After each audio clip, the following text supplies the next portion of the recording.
आपको याद होंगे हम लोग प्रकाशित वाक्य 17वां अध्याय को सीखने की शुरू किए थे। तो उस 17वां अध्याय में हमने देखा कि प्रभु यीशु इस संसार की धर्म व्यवस्था को दंड दे रहे हैं। धार्मिक व्यवस्था या वर्ल्ड ह्यूमन रिलीजियन, विश्व की मानवीय धर्म, उसको परमेश्वर दंड दे रहे हैं। तो हम उस बात को देख रहे थे।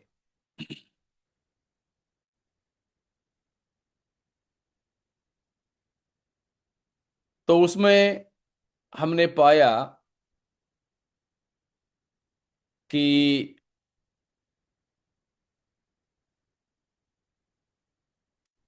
प्रभु यीशु मसीह की कलीसिया इस संसार से उठा लिए जाने के बाद इस संसार में एक धर्म व्यवस्था बनाई जाएगी। उसका मुख्य जो अगुवा होगा वो झूठा मसीह होगा। तो इन बातों को हमने देखा। तो उससे पहले कि हम परमेश्वर के वचन में जाएं, आप लोगों को सबको जय मसीह की देना चाहता हूं और हमारे परमेश्वर की महिमा, जिसने हमें आज भी अपने पवित्र उपस्थिति में शामिल किया है। परम धन्य है हमारे परमेश्वर, हम पर वो दया करता है। तो अब हम प्रकाशित वाक्य 17 अध्याय में जाएंगे। उसकी 1 से लेकर हम कुछ वचनों को पढ़ते हैं। पिछले हफ्ता हमने कुछ बातों को देखे थे, तो विशेषकर हम उसकी 1 से लेकर 5 तक की पदों को और एक बार पढ़ेंगे। जिन 7 स्वर्गदूतों के पास वे 7 कटोरे थे, उनमें से एक ने आकर मुझसे यह कहा, इधर आ, मैं तुझे उस बड़ी वेश्या का दंड दिखाऊं जो बहुत से पानी पर बैठी है, जिसके साथ पृथ्वी के राजाओं ने व्यभिचार किया और पृथ्वी के रहने वाले उसके व्यभिचार की मदिरा से मतवाले हो गए थे।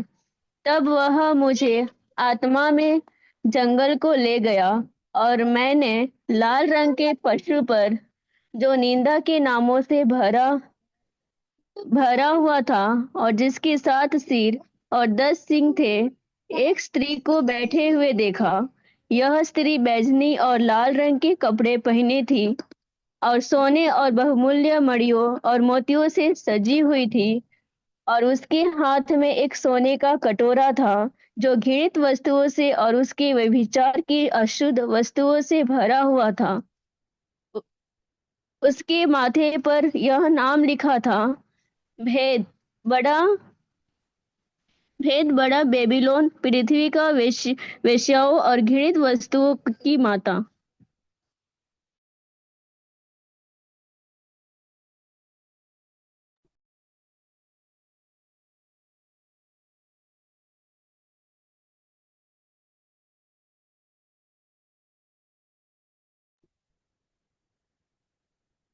इन वचनों को हमने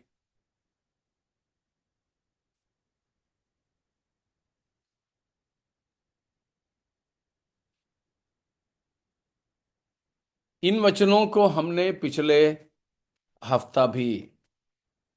2 हफ्तों से मनन किए थे।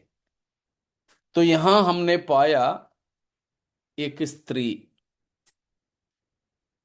और उसकी पहचान हमने किया। हमने पाया कि वो एक असली स्त्री नहीं है, वो एक प्रतीक है, बस एक सूचना है। उसके नाम से हम पहचानते हैं।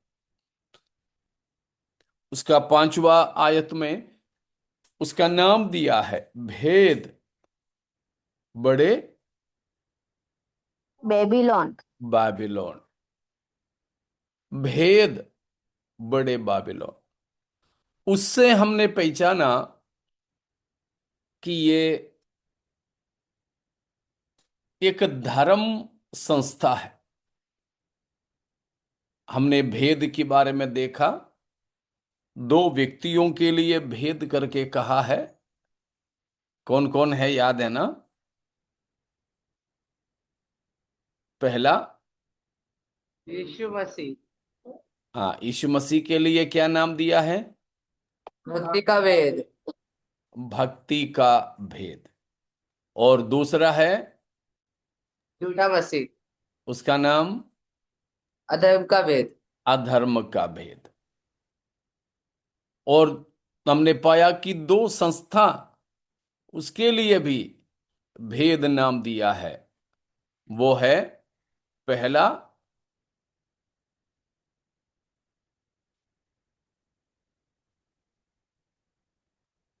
पहली संस्था जिसके लिए भेद नाम है, कलीसिया के लिए। हाँ, मसीह की कलीसिया। मसीह की कलीसिया। और दूसरा है, झूठी कलीसिया। झूठी कलीसिया। तो मसीह की कलीसिया कौन है, हमने देखा। वो एक कंपैरिजन, एक तुलना, दो कॉलम में हमने जो पाए थे, आपको याद होंगे। वो मसीह की कलीसिया एक पवित्र कुंवारी है, यानी यीशु मसीह की दुल्हन है। यीशु मसीह की दुल्हन। लेकिन झूठी कलीसिया, वह झूठा मसीह की पत्नी है।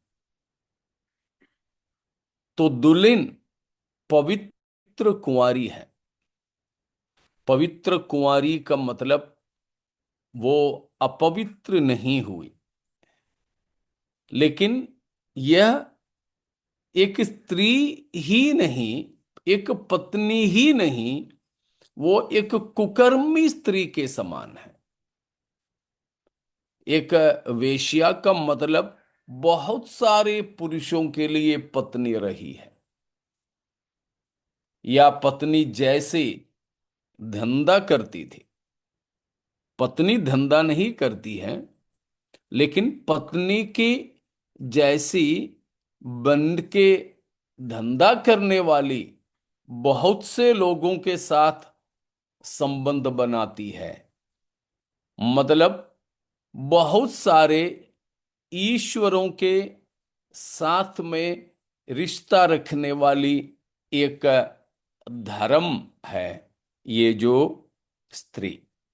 ये जो स्त्री, तो उसके बारे में हमने देखा, उसकी पोशाक, उसकी पहनावा, सजावट, ये सारी बातें इसीलिए ही हैं।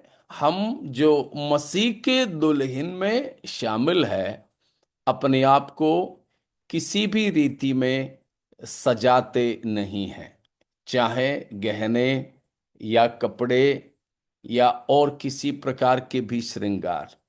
हमें ये कुछ नहीं चाहिए, क्योंकि परमेश्वर जो ध्यान देता है वो हमारे बाहरी श्रृंगारों में नहीं, बाहरी सुंदरता पे नहीं, हमारे अंदरूनी सुंदरता, हमारे स्वभाव अच्छी हो, अच्छे स्वभाव से हम अपने आप को सुसज्जित करें, श्रृंगार करें। हम्म, जैसे किसी गीतकार ने बोला है, प्रभु का प्रेम कनक और मोती है, उससे अपने आप का श्रृंगार करना चाहिए। हमको परमेश्वर की प्रेम से और यीशु मसीह की जैसे स्वभावों से सुसज्जित होना चाहिए। उन बातों को श्रृंगार के तौर पर हमें अपनाना चाहिए, बाहरी सुंदरता पर नहीं। साफ सफाई के साथ में रहना, ठीक है ना। बाहरी सुंदरता की कोई परवाह नहीं करके नहाए धोए मंजन किए बिना मत रहना। वो नहीं है मतलब। साफ सफाई से आप जरूर रहिए, लेकिन ये जो भेद बड़ा बाबिलोन की तरह अपने आप को संसार की चीजों से सुसज्जित ना करें, श्रृंगार ना करें। मसीह की दुल्हन के लिए जो चाहिए वो ही हमारे अंदर होना चाहिए। क्या है मसीह की दुल्हन के लिए सबसे ज्यादा क्या चाहिए? पवित्रता। पवित्रता। पढ़िए दूसरा कुरिन्थियों 11 का 2 और 3। दूसरा कुरिन्थी 11 का 2 और 3।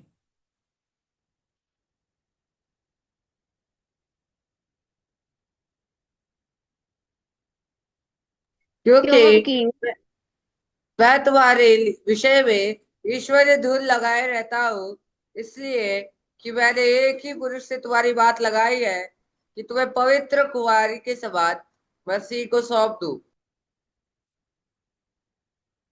2 और 3 हो गया। परंतु मैं डरता हूँ कि जैसे सांप ने अपनी चतुराई से हवा को बहकाया, वैसे ही तुम्हारे मन उस सिधाई और पवित्रताई से जो मसीह के साथ होनी चाहिए कहीं भ्रष्ट न किए जाए। तो दूसरा आयत में बताया है कि हमको पवित्र कुंवारी की नाई यीशु मसीह के लिए मंगनी किया है। बात लगाने का मतलब है सगाई किया। तो हमारे सगाई किसके साथ हो गए हैं? यीशु मसीह के साथ। तो मसीह के साथ हमको क्या होनी चाहिए? मसीह के दुल्हन होने के नाते हमारे जीवन में सबसे खास क्या होना चाहिए? तीसरा वचन में बताया है, 2 चीज वहां बताया।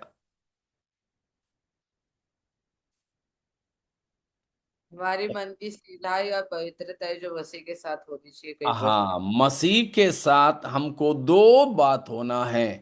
पहला है मन की सीधाई, दूसरा है पवित्रताई।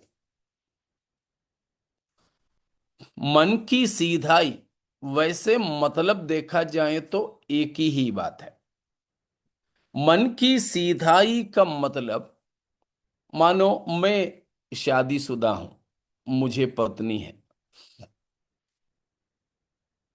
तो मैं चाहे घर पे मेरी पत्नी के साथ में रहूं या मेरी पत्नी मुंबई में और मैं दिल्ली में रहूं, या हम में से एक जन भारत में और एक जन और कहीं बाहर गांव में रहें, लेकिन हमारे मन और कहीं पर भी विचलित नहीं होना चाहिए।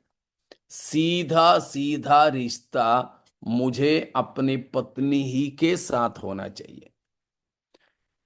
मेरे मन में भी और कोई स्त्री नहीं बैठना चाहिए और किसी की ओर मेरा ध्यान नहीं जाना चाहिए। कभी कभी हम लोग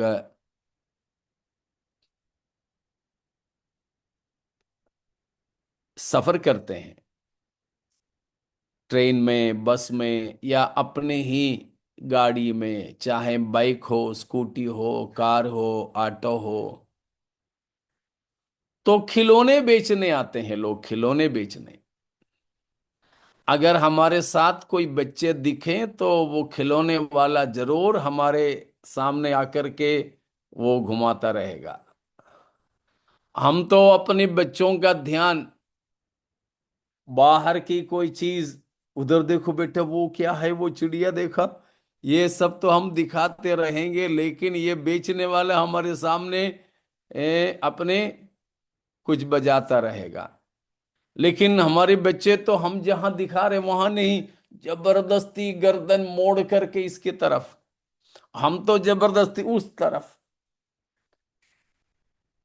कभी तो हम बच्चों को उधर देखने नहीं देंगे, फिर भी उनका मन तो पूरा उसी तरफ में लगा रहेगा।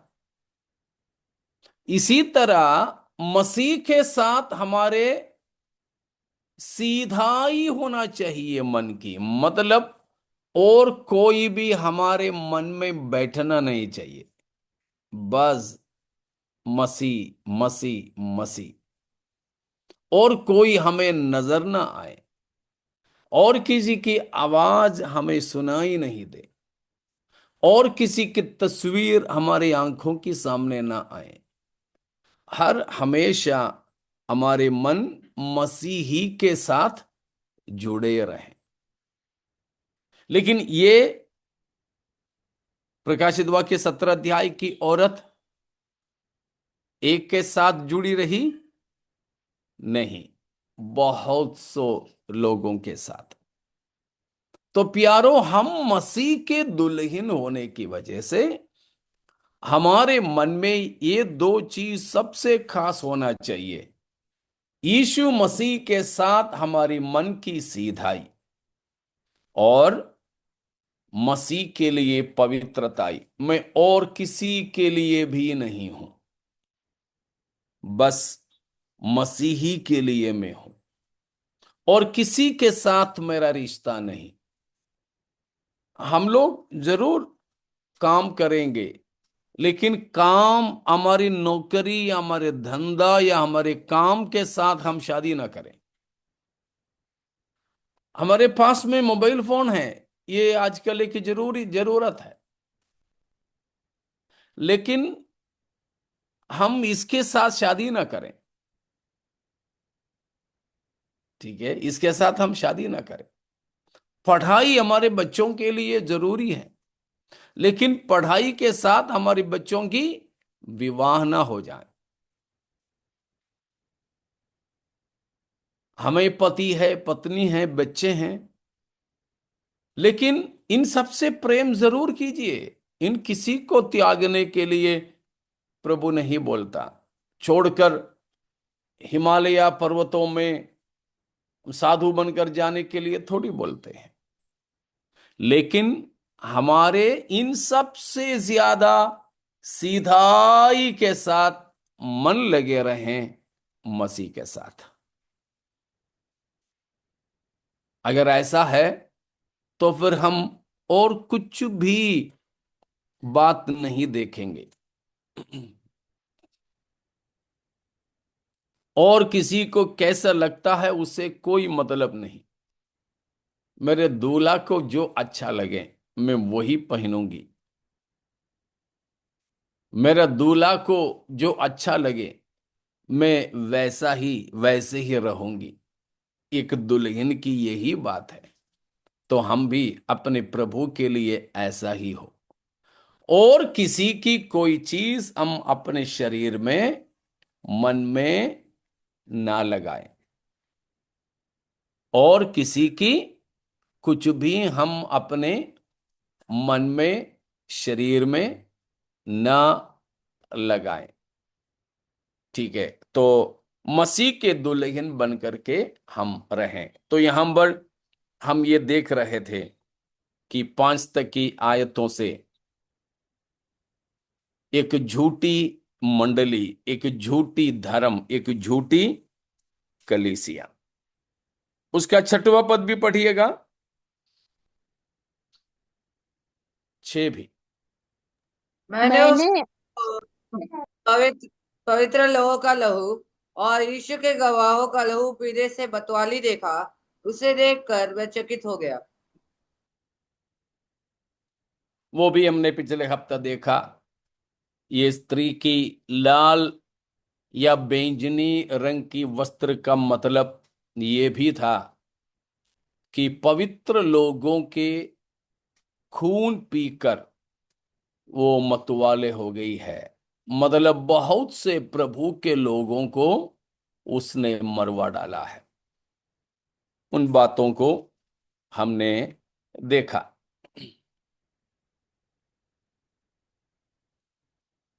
और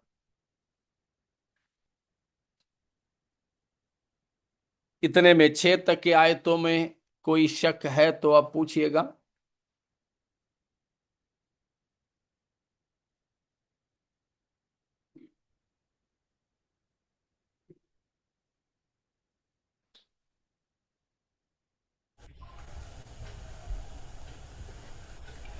पास्टर जी, मराठी में 6वें वचन में ऐसा लिखा है कि मैंने उस स्त्री को पवित्र लोगों का लहू और यीशु की गवाहों का लहू पीने से मतवाली देखा। उसे देखकर मैं चकित हो गया। तो यहाँ पे चकित हो गया ऐसे लिखा है, और मराठी में ऐसे लिखा है कि आश्चर्य। तो ये मतलब क्यों हुआ रहेगा ऐसा, आश्चर्य क्यों, चकित? मलयालम में भी आश्चर्य शब्द दिया है। तो आश्चर्य होना, चकित होना, अचंभित होना, ए, उसका इसीलिए आश्चर्य हुआ। यह कौन है करके खुद को बता रही है, कलीसिया। ठीक है, कलीसिया है करके ये खुद को साबित कर रही है।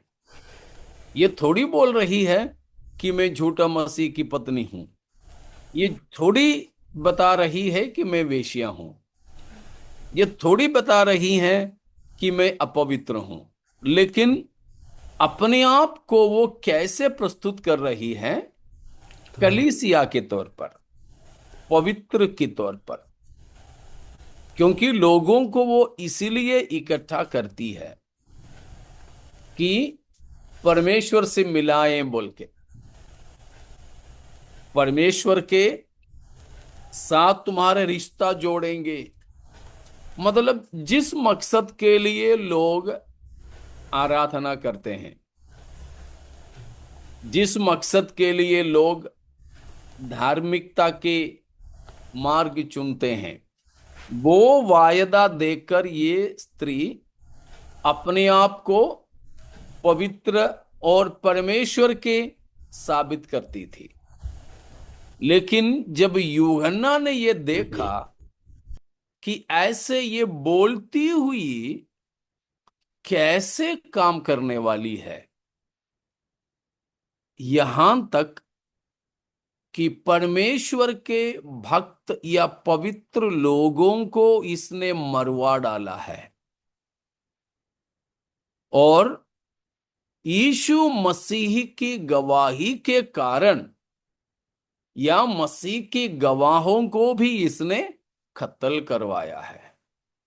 इतना बुरा और इतना बड़ा पाप करके खून करने वाली खुद को कलीसिया साबित करने की बात देखकर यूहन्ना को आश्चर्य लगा। आज भी ऐसी बातें बहुत हैं, ऐसे लोग हैं, ऐसी संस्थाएं हैं, मसीहियत में भी हैं, मसीहियत के बाहर भी है, जो अपने आप को परमेश्वर का है बोलते हैं, पवित्र है बोलते हैं, और परमेश्वर के साथ बहुत अच्छे रिश्ता जुड़े हैं बोलते हैं। लेकिन उनकी असलियत मालूम होते हैं तो हम छाती पे हाथ रखेंगे, माथे पे हाथ रखेंगे, अरे यार ये ऐसा, ये ही वो है क्या, ये बात है। तो ये लोगों के सामने एक धार्मिक चित्र देती थी, लेकिन उसकी असलियत यूहन्ना को प्रकट हुआ, इसके कारनामा यूहन्ना को मालूम हुआ, तो यूहन्ना चकित हो गया। ठीक है। और कुछ 6 तक की आयतों में, और कोई शक और कोई सवाल?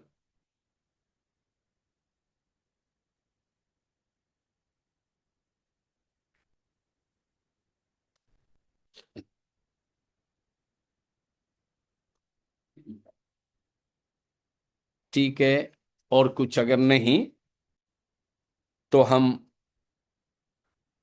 उसकी 7वां आयत में जाएंगे। ये सवाल का कुछ जवाब उधर भी हमें मिलेगा। 7। तब स्वर्गदूत ने मुझसे कहा, तू क्यों चकित हुआ? वह उस स्त्री और उस पशु का जिस पर वह सवार है और जिसके 7 सिर और 10 सींग है, तुझे भेद बताता हूँ।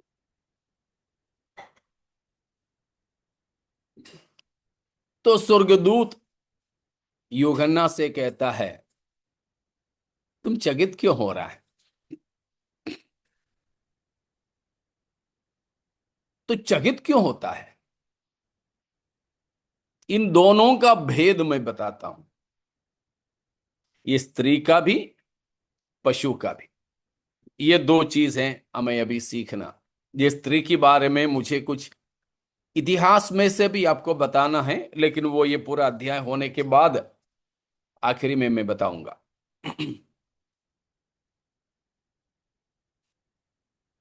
तो क्या है इन दोनों का भेद? तो ये स्त्री का भेद और पशु का भेद। पशु को वैसे हमने पहले भी देखे थे 13वां अध्याय में, फिर भी यहां भेद करके कहा है। क्या है वो भेद? अब 8वां पद को देखिए। जो पशु तूने देखा है वो पहले तो था, पर अब नहीं है, और अतः कुंड से निकलकर विनाश में पड़ेगा। और पृथ्वी के रहने वाले, जिसके नाम जगत की उत्पत्ति के समय से जीवन के पुस्तक में लिखे नहीं गए, इस पशु की यह दशा देखकर कि पहले था और अब नहीं है और फिर आ जाएगा, अचंभा करेंगे। तो यहां पर बताया है वो पशु का भेद, जिस पर ये स्त्री बैठी है। हमने देखा वो पशु, ठीक है ना, वो पशु। तीसरा आयत में हमने देखा था वो पशु का 7 सिर है, 10 सींगे हैं, और परमेश्वर की निंदा के नाम से भरा हुआ है।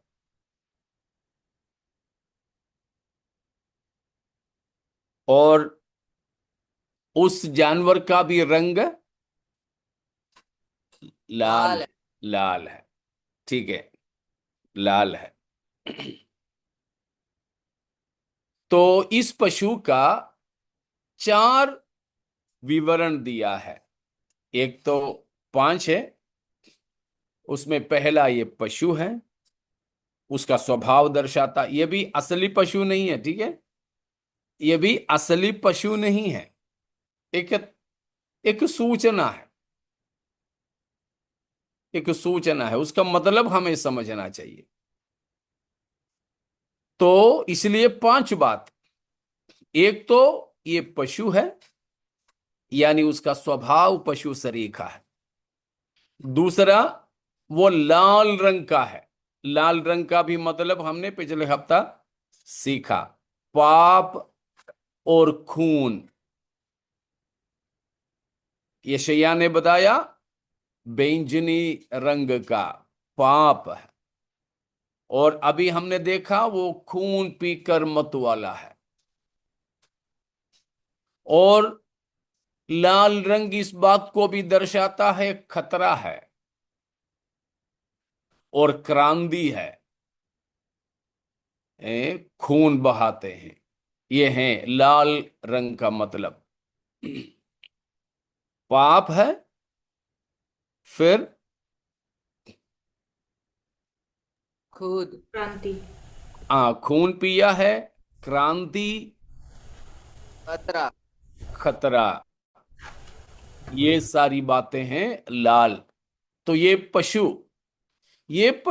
एक व्यक्ति है। सच बोले तो ये पशु एक असली व्यक्ति है, झूठा मसीह नाम का व्यक्ति है।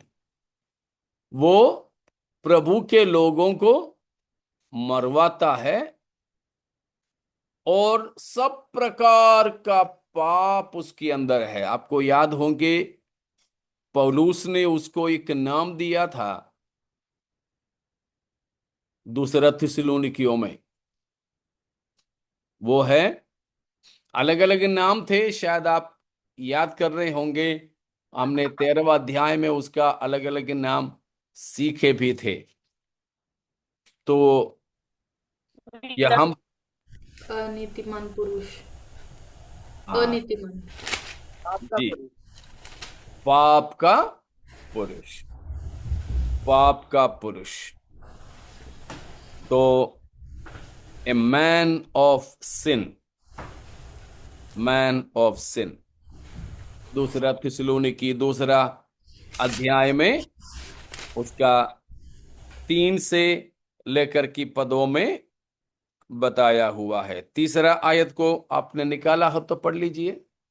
इसी रीति से किसी के धोखे में न आना, क्योंकि वह दिन न आएगा जब तक धर्म का त्याग न हो ले और वह पाप का पुरुष अर्थात विनाश का पुत्र प्रकट न हो। पाप का पुरुष, वो पाप का पुरुष होकर के ये 17 का 3 में वो बराबर दिख रहा है, लाल लाल लाल लाल। लेकिन हमारे प्रभु यीशु मसीह कैसे आएगा?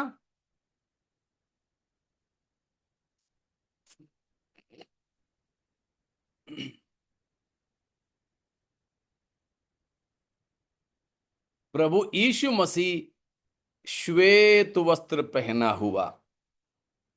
हाँ, मसीह का भी एक बैंजनी वस्त्र पहने हुए हैं। हम यशायाह 63 अध्याय में देखते हैं। वहां पर क्यों है? यशायाह 63, आइशया 63, 1 से लेकर पढ़िए। यह कौन है जो एदोम के देश के बोस्रा नगर से बैंजनी वस्त्र पहने हुए चला आता है, जो अति बलवान और भड़कीला पहिराव पहने हुए झुकता चला आता है। यह मैं ही हूँ जो धर्म से बोलता और पूरा उद्धार करने की शक्ति रखता हूँ। आगे क्या पहना था? बैंजनी रंग का पोशाक पहना हुआ आ रहा है। आगे पढ़ें। तेरा पहरावा क्यों लाल है? हाँ, क्या कारण है कि तेरे वस्त्र हौद में दाख रौंदने वाले के समान है? क्यों? जवाब मैं जवाब भी तो सुनो। मैंने तो अकेले ही हौद में दाखें रौंदी है और देश के लोगों में से किसी ने मेरा साथ नहीं दिया। हाँ, मैंने अपने क्रोध में आकर उन्हें रौंदा और जलकर उन्हें तो लताड़ा। आगे हम लोग उनसे बात करेंगे तो तो हम जब कहानी स्पष्ट हम लोग देंगे। तो क्या पाया है? यीशु मसीह एदोम से आ रहा है, बोज्रा नाम की नगर से। क्या पहना है? बैंजनी रंगा वस्त्र। यीशु मसीह से पूछता है, क्यों? आप तो वैसे बैंजनी नहीं पहनते हो, लेकिन ये कैसे? तो मसीह ने क्या जवाब दिया? कैसे लाल हो गया तेरा वस्त्र?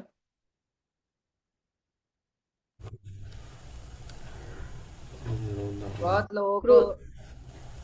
में आकर था। क्रोध, क्रोध से, क्रोध। हाँ, क्रोध में आकर मैंने शत्रुओं को रौंद डाला। झूठा मसीह की सेना को यीशु मसीह हरा के यहूदी लोगों को उसकी कब्जे में से छुड़ाने का एक तस्वीर है।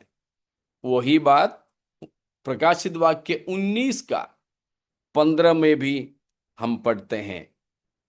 प्रकाशित वाक्य 19 का 15। जाति जाति को मारने के लिए उसके मुंह से एक चौकी तलवार निकलती है। वह वह लोहे का राजदंड लिए हुए उस पर राज्य करेगा और सर्वशक्तिमान परमेश्वर के भयानक प्रकोप की जलजलाहट की मदिरा के कुंड में दाख रौंदेगा। हाँ, तो इसीलिए मसीह का पोशाक लाल है। लेकिन ये झूठा मसीह का लाल रंग का मतलब है वो पाप का पुरुष है। पाप का पुरुष है। दोनों कंफ्यूजन तो नहीं हो रहा ना? समझ में तो आ रहा बराबर?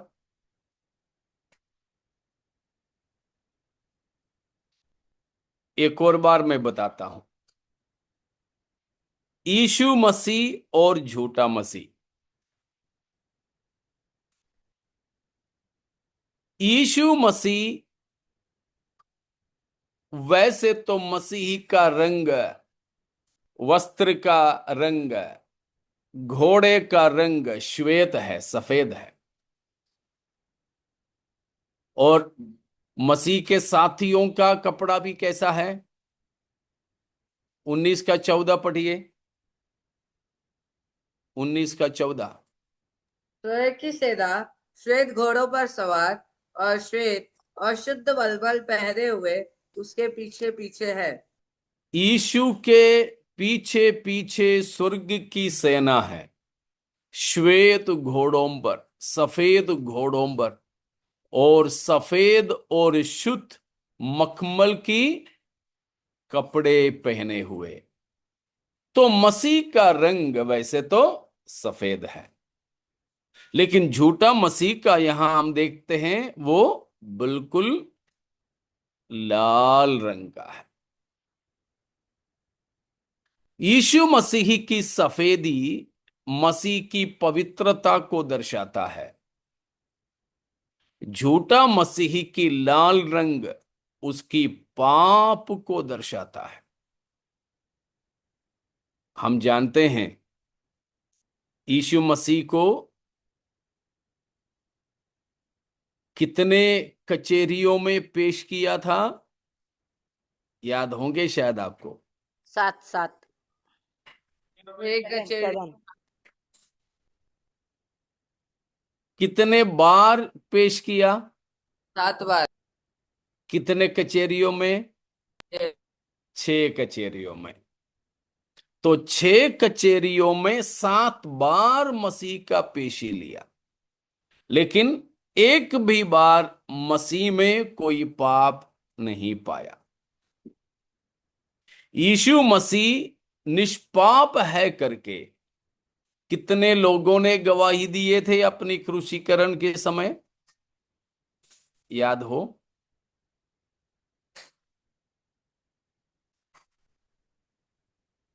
6 लोग। यीशु मसीह में कोई पाप नहीं है, ऐसे 6 लोगों ने गवाही दिए थे। मालूम होंगे शायद ना?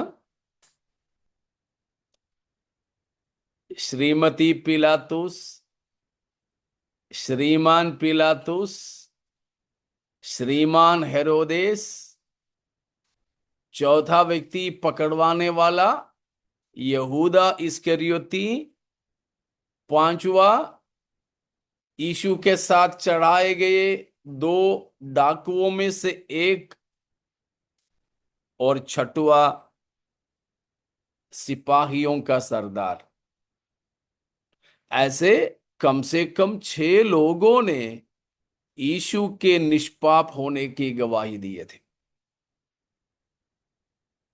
प्रभु यीशु मसीह के साथ स्त्री पुरुष सब रहते थे, बच्चे और बड़े रहते थे, लेकिन किसी ने भी मसीह पर उंगली नहीं उठाया।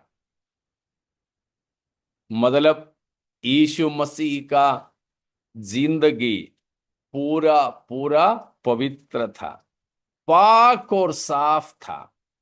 हालेलुया।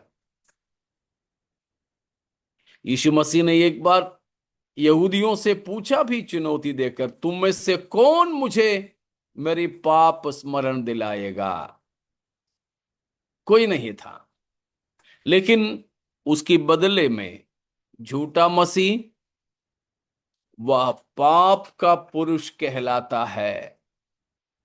मतलब पाप से उसकी जान पहचान है, पाप से झूठा मसीह का जान पहचान है।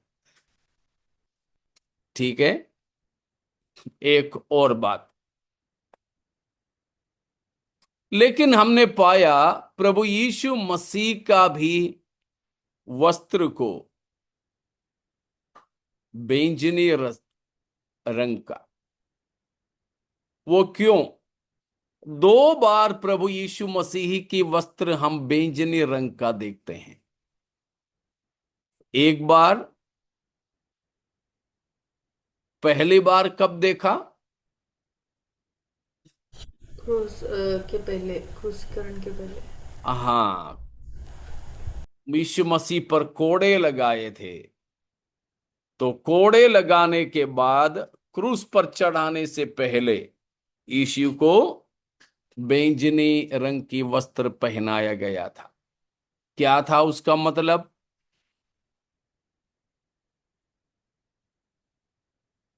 पाप, पाप का वस्त्र यानी पाप।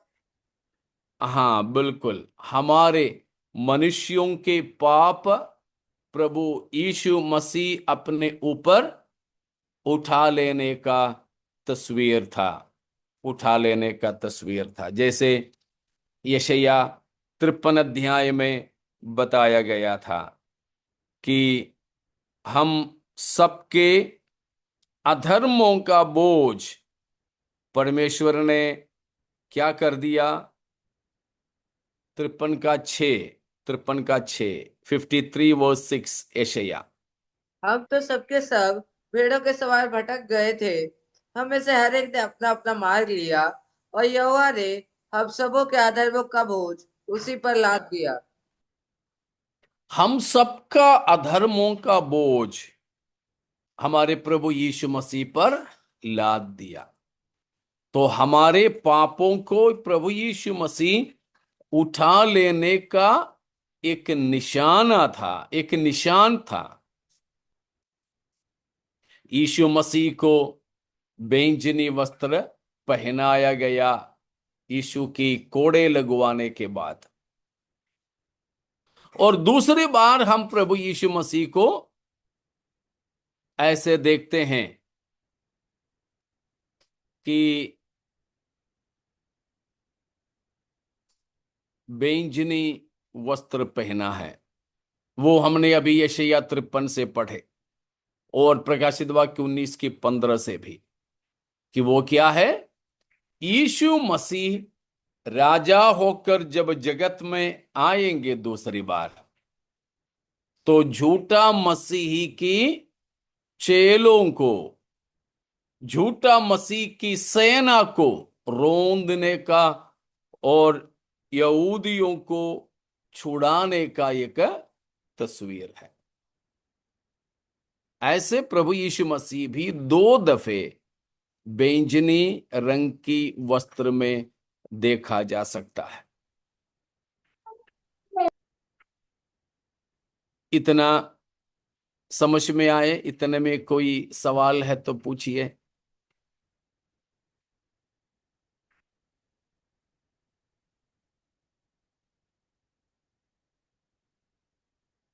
कुछ नहीं? ठीक है, तो फिर हम वापस प्रकाशित वाक्य 17 का 8 में जाएंगे। वहां पर ये पशु का भेद हम समझते हैं, ये पशु का भेद हम देखते हैं।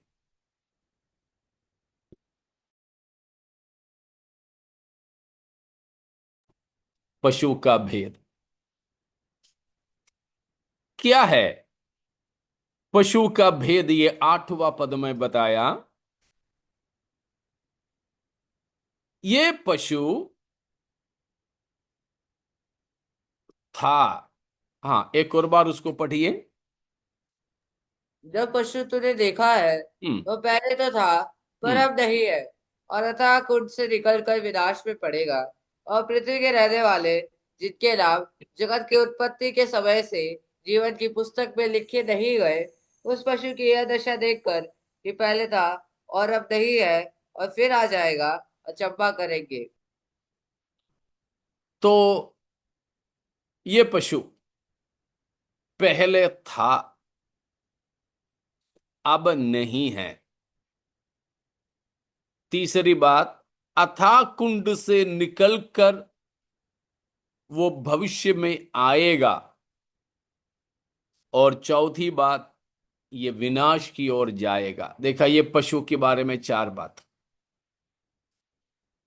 यह था, अब नहीं है, अथाह कुंड से निकलकर भविष्य में आएगा और विनाश में पड़ेगा।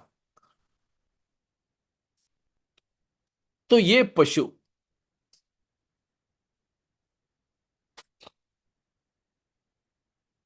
यूहन्ना यह प्रकाशित वाक्य की दर्शन देखते समय था या नहीं था?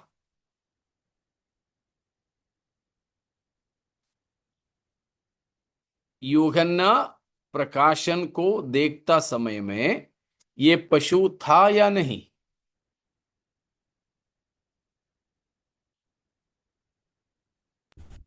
था। नहीं था, आने वाला है। देखिए, एक और बार देखिए।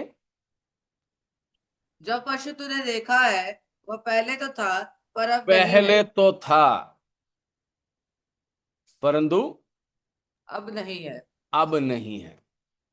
अब का मतलब, यूहन्ना ये लिखते समय या यूहन्ना ये दर्शन देखते समय वो नहीं था, लेकिन पहले था। पहले था, अब नहीं है।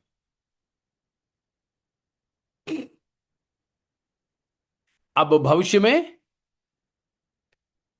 आने वाला है। कहां से आएगा? अतः कुंड से। अथाह कुंड से आएगा। अथाह कुंड से आएगा और आके कहां जाएगा? विनाश की ओर। विनाश में। विनाश में पड़ेगा। तो ये पशु झूठा मसीह है करके हमने सीखा, लेकिन इसका मतलब क्या है? इस भेद का मतलब क्या है? ये कब था? तो झूठा मसीह पहले था क्या? कब था? था तो कब था? नोहा नोहा से पहले, नोहा के टाइम। नोहा के समय से पहले। ठीक है, और कुछ?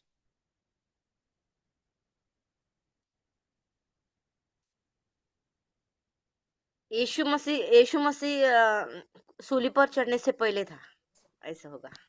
ठीक है, यीशु मसीह सूली पर मारे जाने से पहले था।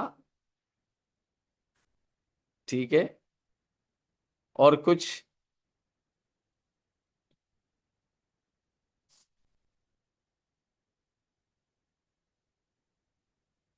ठीक है, तो हम देखते हैं।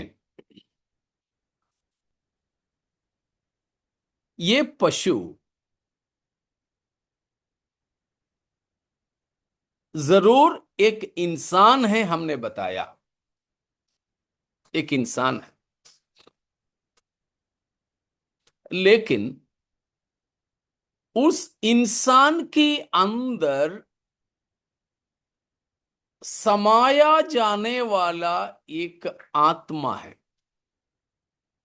उस इंसान एक विशेष प्रकार का इंसान है। उसके अंदर एक आत्मा समाया जाता है। उसके अंदर एक आत्मा समाया जाता है। वो आत्मा पहले पहले किसी में समाया गया था, पहले किसी में समाया गया था। किस में हो सकता है? यहूदा इस्करियोती। हाँ, संभावना यह है कि यहूदा इस्करियोती में। उससे पहले भी एक व्यक्ति में यह होने की संभावना है। हवा हवा हवा नहीं, हवा में नहीं, हवा में नहीं। किस में? पतरस। नहीं। अरे तो बोल तो सही। जी, सर मैं बोलना। सर्प में। अदन की वाटिका में अजगर। नहीं नहीं, सरप में नहीं, सरप में नहीं, इंसान में ही कैन। नहीं। कैन में भी एक प्रकार में तो हम बोल सकते हैं। दूसरा, एक व्यक्ति में जो था, बाइबल में उसका नाम नहीं है, मैंने लेकिन आप लोगों को उसका नाम बताया पहले। दानियल 11वां अध्याय में बताया गया एक व्यक्ति है। वो एक आराम का राजा था, सीरियन किंग, सीरिया का एक राजा। प्रभु यीशु मसीह की जन्म से करीब 160 वर्ष पहले वो जिंदा था। उसका नाम एंटियोकस एपिफानस करके है। एंटियोकस एपिफानस। तो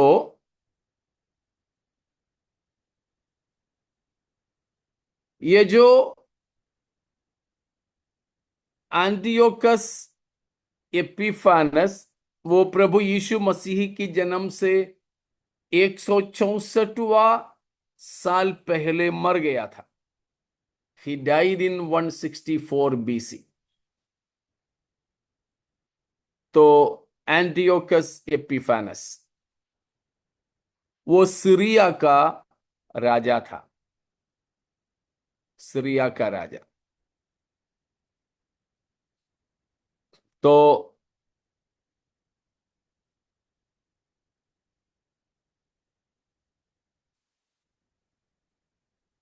ये व्यक्ति है एंटियोकस एपिफानस। शायद नाम दिख रहा हो, शायद। एंटियोकस फोर एपिफानस नाम का एक सीरिया का राजा था। इसने भी ठीक झूठा मसीह जैसा ही बर्ताव किया। यरूशलेम की मंदिर को उसने अपवित्र किया। यरूशलेम की मंदिर में उसने सुअर जैसे अपवित्र जानवरों की बलि करवाया, इस उद्देश्य के साथ कि मंदिर अपवित्र हो। और उसके बाद में हम जो देखते हैं, खास तौर पर यहूदा इस्करियोती में, यहूदा इस्करियोती, यहूदा इस्करियोती को झूठा मसीही का एक प्रतिरूप में हम बोलने का कारण दो दो तीन कारण है।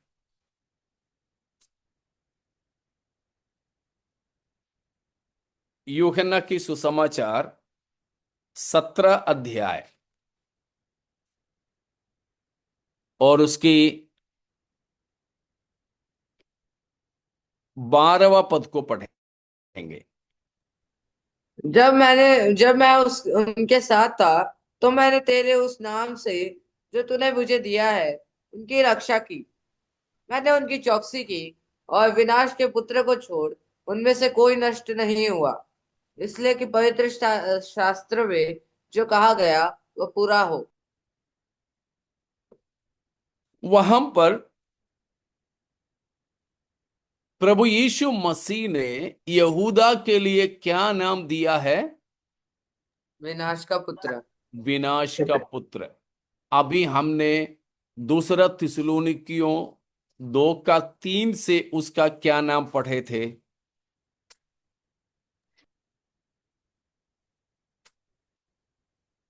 पाप का पुरुष है, विनाश का पुत्र। विनाश का पुत्र, सन ऑफ पर्डिशन। प्रभु यीशु मसीह ने झूठा यहूदा इस्करियोत को दिया हुआ वही नाम पौलुस ने झूठा मसीह के लिए दिया है।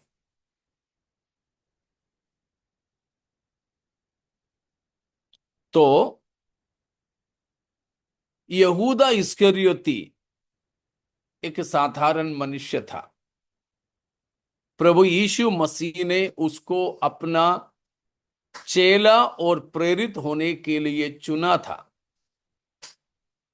उसको भी यीशु मसीह ने बीमारों को चंगा करने का, दुष्ट आत्माओं को निकालने का अधिकार देकर भेजा था। उसने भी सुसमाचार सुनाया था, सेवकाई किया था। लेकिन वो मसीह के अधीन नहीं रहा। शैतान के लिए उसने अपने आप को दे दिया। जैसे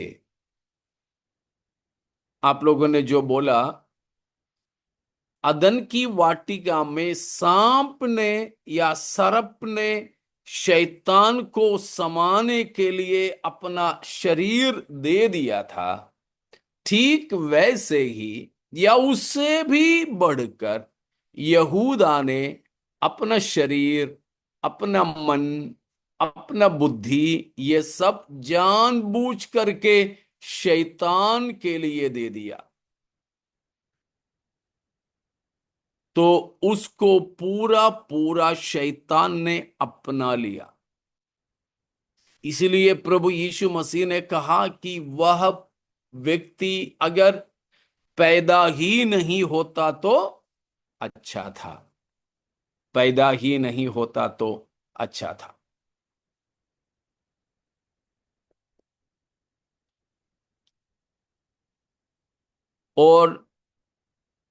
और एक बात उसके बारे में हमें मालूम यह करना है कि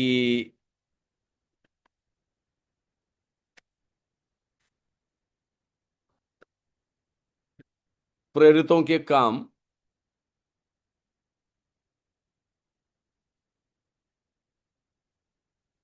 पहला अध्याय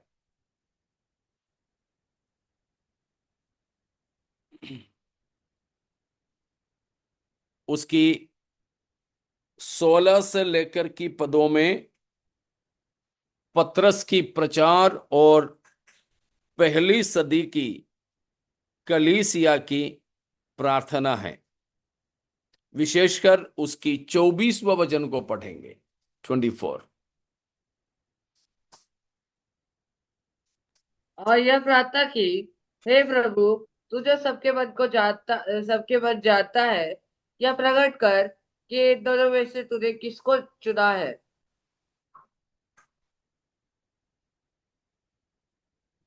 खत्म हो गया।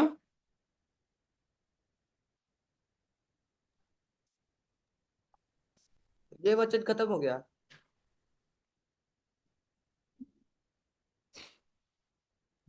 कि वह इस सेवकाई और प्रेरिताई का पद ले जिसे यहूदा छोड़कर अपने स्थान को चला गया।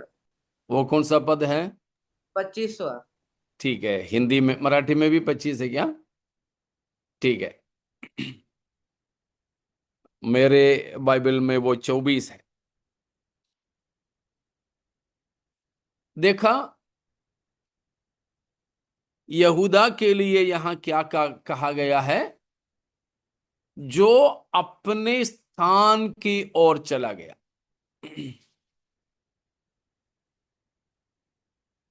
अपने स्थान की ओर चला गया। और किसी के लिए भी बाइबल में ऐसा नहीं लिखा है अपने स्थान की ओर चला गया, मरने के लिए अपना स्थान की ओर चला जाना। तो यहूदा को प्रभु यीशु मसीह ने विनाश का पुत्र कहा और उसकी मृत्यु के लिए बाइबल बताता है अपने स्थान की ओर चला गया। अपने स्थान। तो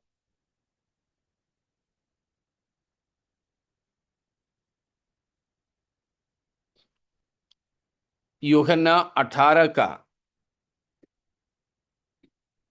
9 को भी पढ़ेंगे।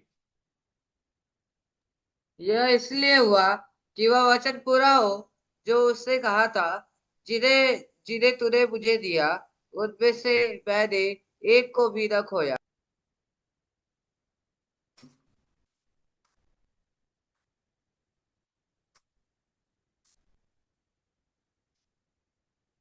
तो यहां पर प्रभु यीशु मसीह ने बताया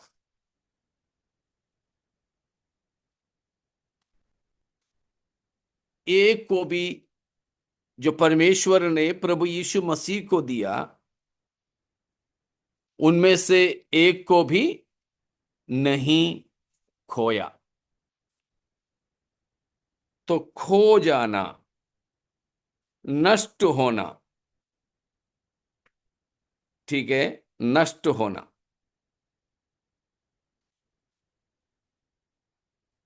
तो यहूदा के लिए बताया गया बातें यहां पर एक बिल्कुल अलग तरीके से है। इसीलिए यह माना जाता है कि प्रकाशित वाक्य 17 अध्याय की 8वां वचन में बताया हुआ 4 बात उस पशु के संबंध में जो था अब नहीं है, अथाह कुंड से अब फिर निकलकर आने वाला है और विनाश की ओर जाने वाला या विनाश में पड़ने वाला। ये ठीक बैठता केवल एक ही के विषय में है, वह है यहूदा इस्करियोती। वह विनाश का पुत्र। आपको याद होंगे विनाश का मतलब क्या है, हम सीखे थे। विनाश का मतलब याद है किसी को?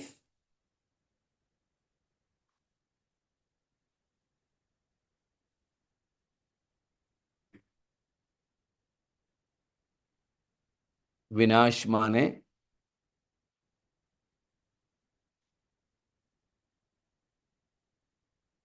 याद नहीं? उसका 2 मतलब हम सीखे थे। विनाश,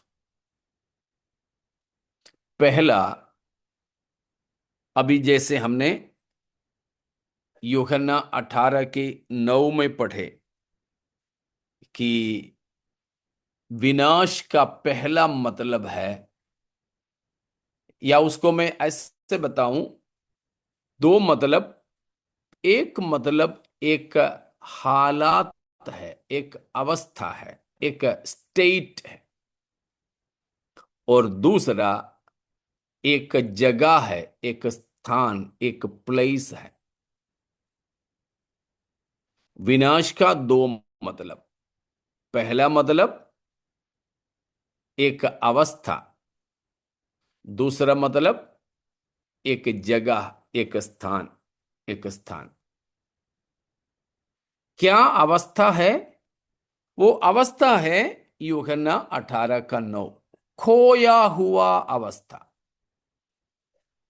खोया हुआ अवस्था या खोई हुई स्थिति, state of being lost, state of being lost, नष्ट हुआ एक अवस्था। खोया हुआ एक अवस्था। और दूसरा है विनाश का मतलब एक जगह, एक स्थान, एक प्लेस। कौन सा प्लेस है, कौन सा जगह है वो? नरक की जगह। हाँ, खोए हुए लोग जहां अनंत काल बिताएंगे वह जगह है। खोए हुए लोगों के अनंत कालीन जीवन की जगह, वो भी विनाश कहते हैं, विनाश कहते हैं। तो यहां पर यहूदा जब मरा तो उसके लिए पतरस ने क्या बताया?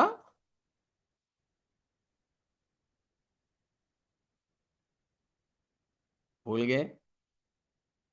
प्रेरितों के काम 1:25 में।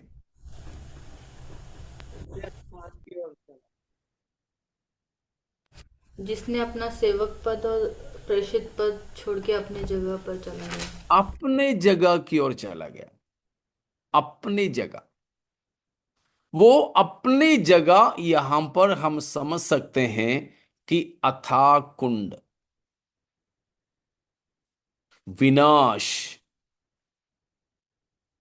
तो ये जो पशु है कहां से निकल कर आ रहा है?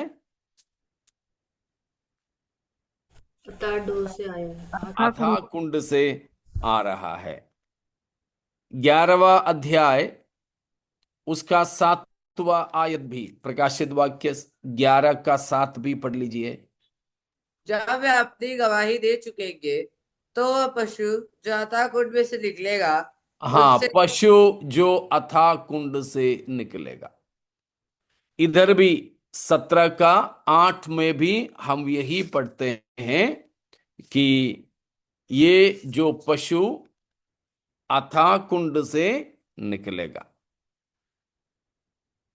तो जो था करके बताता है, तो इस तरह जैसे आपने बोला कैन, या उस प्रकार चलते चलते सीरिया का राजा, आराम का राजा एंटियोकस एपिफानेस, उसके बाद यीशु मसीह को पकड़वाने वाला यहूदा, जैसे लोग जब जीवित थे तब उनमें होकर इस झूठा मसीह की आत्मा कार्य करती रही। इसीलिए यहां पवित्र आत्मा ने बोला कि यह वो पशु है जो पहले था, जो पहले था। लेकिन यूहन्ना ये सेवकाई करते समय वो जिंदा नहीं था, पृथ्वी पे नहीं था। लेकिन जैसे हमने प्रकाशित वाक्य 11 के 7 में पढ़े, भविष्य में वो अथाह कुंड से निकलकर आने वाला है।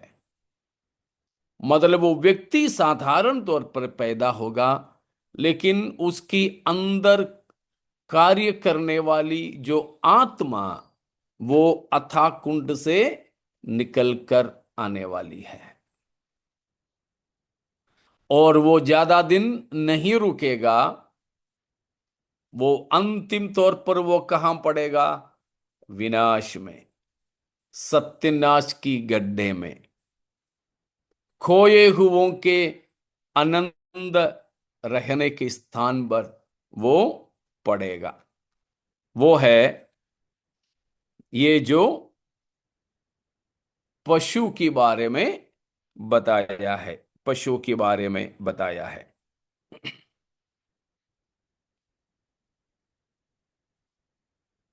ठीक है ना?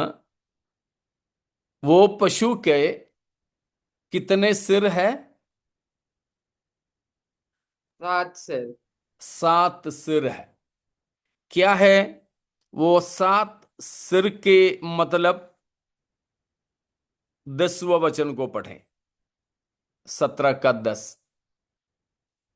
वे 7 राजा भी है, 5 तो हो चुके, और एक अभी है, और एक अब तक आया नहीं, और जब आया।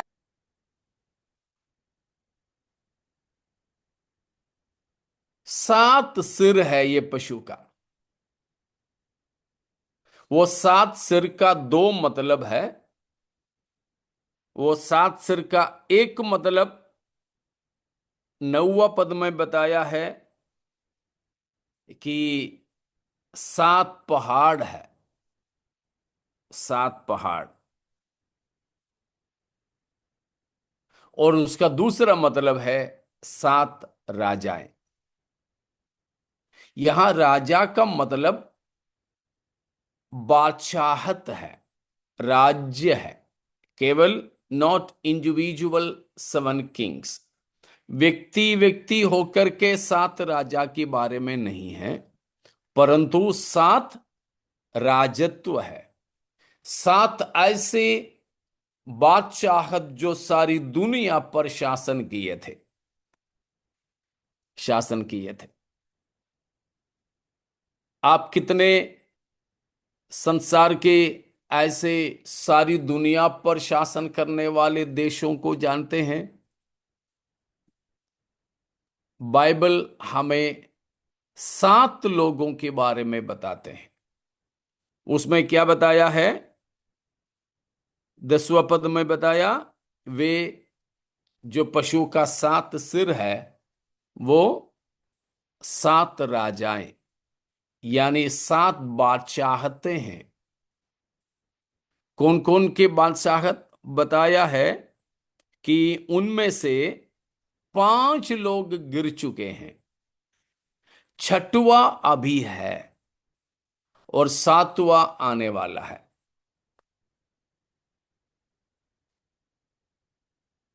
कौन कौन है? 5 जो थे गिर गए, 7 जो थे उनमें से 5 गिर गए। वो है अश्शूर, मिस्र, बेबीलोन, मादी पारस और ग्रीस। 5 गिर गए। यूहन्ना की वो समय में ये 5 गिर चुके थे। कौन कौन? अश्शूर, या उससे पहले आता है मिस्र। मिस्र, इजिप्ट, वो है पहला। मिस्र। हम जानते हैं इसराइलियों के समय में सारे दुनिया में राज करने वाला सम्राट मिस्र के लोग थे। उसके बाद आता है अश्शूर, असीरिया। तीसरा है बाबुल। बाबुल या बाबिलोन। चौथा ये पारस। मेदिया एंड पेर्शिया, हाँ, मादी और पारस। और पांचवा है ग्रीस, यूनान। ये पांचों यूहन्ना की ये समय में गिर चुके थे। एक अभी है यूहन्ना के समय में, 6वां था। कौन है 6वां? रोम। रोम। रोम। और 7वां अभी तक आया नहीं है, आएगा। वो है का मसीह। झूठा मसीह। झूठा मसीह, एंटी क्राइस्ट। तो 7 सिर, उसका 2 मतलब, एक 7 पहाड़, उसके बारे में हम बाद में देखेंगे। और 7 सिर का दूसरा मतलब है 7 राजाएं, मतलब 7 विश्व सामर्थ्य, सारे विश्व में राज करने वाले 7 साम्राज्य। 5 उस समय में गिर चुके थे, 6वां तब चल रहा था, 7वां आने वाला है। ठीक है। तो इस प्रकार ये पशु के बारे में हमें देखने को मिलता है। फिलहाल हम यहां पर समाप्त करेंगे। प्रभु चाहें तो बाकी अगले हफ्ता। तो प्यारों, हमको परमेश्वर ने प्रभु यीशु मसीह के दुल्हन होकर कुंवारी, पवित्र कुंवारी की तरह चुन रखा है। मसीह ने अपने लहू से हमें खरीदा है, हमारी मंगनी कर लिया है। तो आओ हम प्रभु यीशु मसीह के लिए अपने आप पवित्र रखते हुए प्रभु के मार्गों पर आगे चलते जाएं। हमारे प्रभु यीशु की आगमन के लिए हम तैयार हो जाएं। अपने आप को हम समर्पित करेंगे। हम अपने परमेश्वर से प्रार्थना करें। इन वचनों के द्वारा प्रभु हमें आशीष देवे।